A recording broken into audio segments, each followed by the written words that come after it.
Шынымен де құдықтағы суды көрген Расул таң қалды. Құмары қанғанша судан сіміріп бойына да ерекше бір күш пайда болды. Сонымен сол күні мыстан Расулды Гауһардың шаһарына жеткізіп салды. Кетерінде егер көмегім керек болса, желге бетіңді беріп тұрып, бір ысқырсаң болған, жетіп келем деп көзден ғайып болды. Көзін ашса, бір бақтың ортасында жатыр. Айнала кәдімгідей ақ ду-ду еткен тіршілік. Салдыраған ат арбаның, әрі-бері жүгірген адамдардың дауысы, күліп ойнаған балалардың дауыстары, иттің үргені, дауылпаздың қағылғаны, қоңыраудың соғылғаны. Ойпырмай, мені Зұлмат тауынан өтіп кеткен бе шынымен? Қайдамын өзі, бұл не шу? Құты той болып жатқандай деп іштей антан болған Хақнұр бақтың дауылына қарғып сыртқа шықты. Дуалына. Сүйінші, сүйінші, басымызға ашық күн туды, басымызға бостандық туды. Алақай, патшамыз дертінен айықты. Ақ түйенің қарны жарылды. Өлгеніміз тіріліп, өшкөніміз жанды.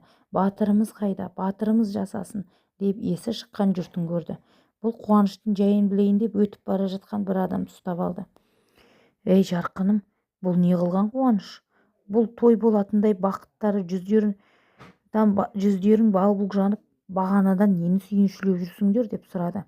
Әлгі адам, бүгін қуанбағанда қашан қуанайық? Бұл ұлы күн ғой. Бұл күнді біз қаншама мыңдаған жылдар күттік. Зұлмат тауының сиқыршысының 5 ұлы бір күнде опат бопты. Олардың көзі жойылысымен Зұлмат сиқыршының жасаған 40 сиқырының 39 тарады. Ол күшінен айырылды. Көптен атпаған таңымыз атты.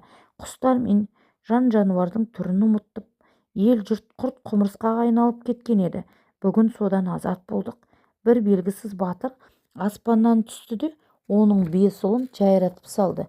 Енді сол батырымызға жақсылық тілеп марапаттауымыз керек емес пе? Сол мезетте сарайдың нөкерлерін қасына ертіп аспанды тамашалап тұрған хан да мұның қасына келді. Сен Хақнұрмысың? Иә хан, мен Хақнұрмын, оны қайдан білдіңіз? Ойбай-ау, біздің батыр осы онда. Не қарап тұрсыңдар? Ей халайық, біздің батырды мадақтап марапаттайтын кез келді. Осы нәубет басымызға келерде маған сенің халқың қиын-қыстау күнге тап болады. Сол кезде сенің еліңді Хақнұр атты жат жұрттық азат етеді деп ескерткен еді, деді ол. Бұл аңырып жан-жағына қарады. Бұны дереу қоршап алған халық ақ алашаға салып алып, шаһарда айнала шуылдасып кетті. Кеш түскенде бірақ алтын сарайға алып кірді. Алдына ақ дастархан жайылып, қызметші құлдары алдына түр-түрімен ас мәзірін ұсынды. Әлі де болса сіздің байыбына бара алмай отырған Хақнұр, уа хан ием, сіздің бұл ілтипатыңызға шынымен де ризамын, бірақ лайықпын ба? Менің іздегенім мүлдем басқа еді ғой. Зұлматтың сиқыршысын көрмесем, оның 5 ұлын қалай өлтіріп жүрмін? Түгі ұқсам бұйырмасын, деп сұрады. Әрине, сенің бұл сұрағыңа мен жауап берейін, деді патша. Зұлмат тауының бөктерінде өмір сүретін сиқыршының бұл өнерге қылмағаны қалмады. Оның үлкен зүбәрзаттан соғылған сарайында қазіргі күнге дейін оның көзіне шалынған сұлулардың барлығы дерлік қамауда отыр. Сол сұлулардың ішінде менің қызым да бар еді. 12 жылда сол сиқыршының балалары адамдарды аулауға шығатын. Адамдарды аулауға шыққан күндері олар кез келген аңның немесе жануардың кейпіне кіретін. Көздеріне қандай сұлу көрінсе, соны өз сарайларына тұтқын ететін. Балалардың етін азық ететін. Қызғаныш пен тоғышар сиқыршының көзі дүниеге тоймады. Өзінде жоқ нәрсені ол ешқашанда мойындамайтын. Ол өзгеде өзінде жоқ нәрсені көрсе тартып алуды баяғыдан ақ әдетке айналдырды. Сол күні сен шыққан кең алқап мынау менің көзге көрінбес шаһарым еді. Сол сиқыршының сиқырының әсерінен менің шаһарым көзге көрінбеске айналған. Ал тұрғындардың барлығы құрт-құмырсқаға айналды. Сенің алдыңнан тап болған бір топ ешкі сол сиқыршының ұлдары еді. Ол ұлдары оның жанының бір бөлшегі іспетті. Әзірге ол қазір солардың қайғысымен қан жұтып, әлсіздіктің тап үстінде отыр. Біз оның осы сәтін пайдаланып, жындар кітабын қолға түсіруіміз керек. Ол үшін мен саған көмектесемін. Қас қарая менің көмекшілерім сені Зүбарзат сарайға жеткізеді. Айналаңда нендей жағдай болса да көңіл аударма. Көңіл аударсаң біздің жайымыз бұрынғы қалпына қайта түседі. Сен іздеген жындар кітабында қолға түсіре алмауымыз мүмкін.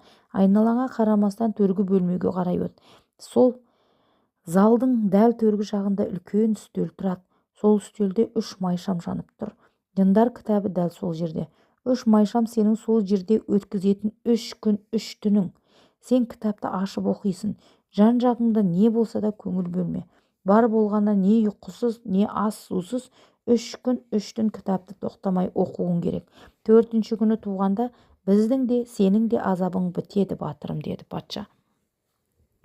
Сонымен сол түні Хақнұр да сарайға жеткізілді. Сарайдың табалдырығынан аттасымен-ақ біресе құйын, біресе дауыл, біресе жауын, біресе бұршақ, біресе найзағай жарқырап, сарайдың іші далада түрлі құбылыстарға толып кетті.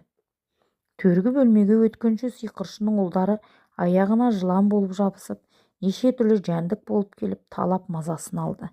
Бұның барлығы жай ғана елестеп, іштей өзін-өзі сендірумен Хақнұр төргі бөлмеге қарай өтті. Сиқыршының ұлдары өлсе, бұлар жай ғана елес болар деп ұйғарды. Патша айтқандай төрдегі үлкен үстелге жақын келді. Үстінде үлкен бір кітап жатыр.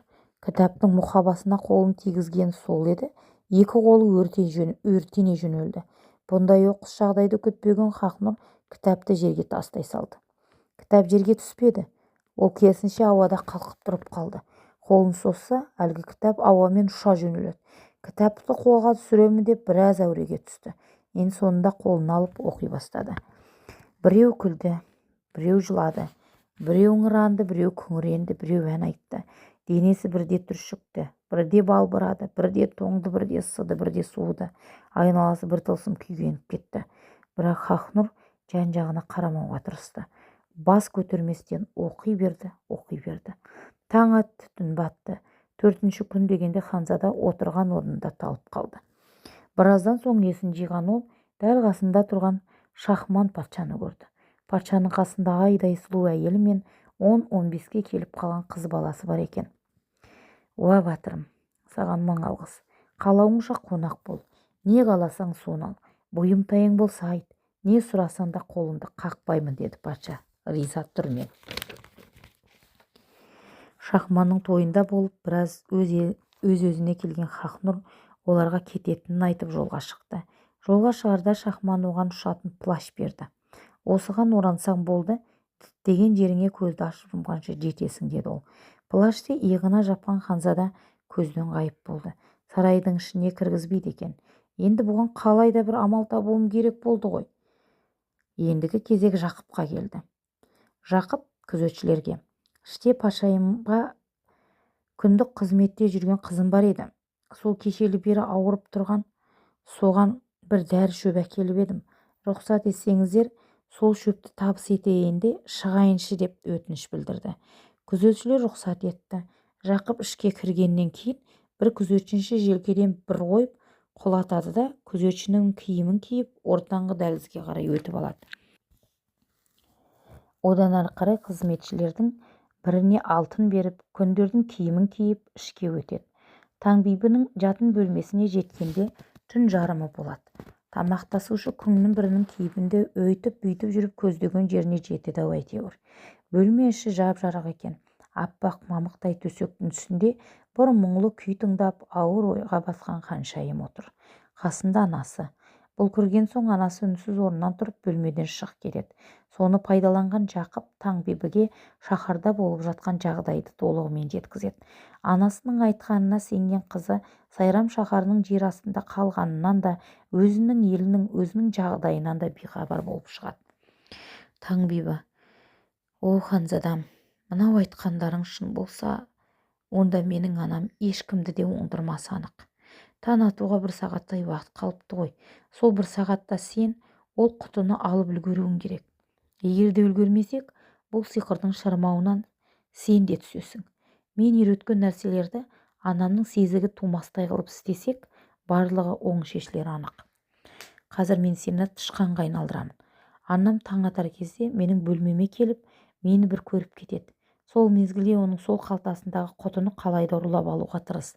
Содан кейін міне мен саған жүзік берем, сол жүзікті саусағыңа тағып ал.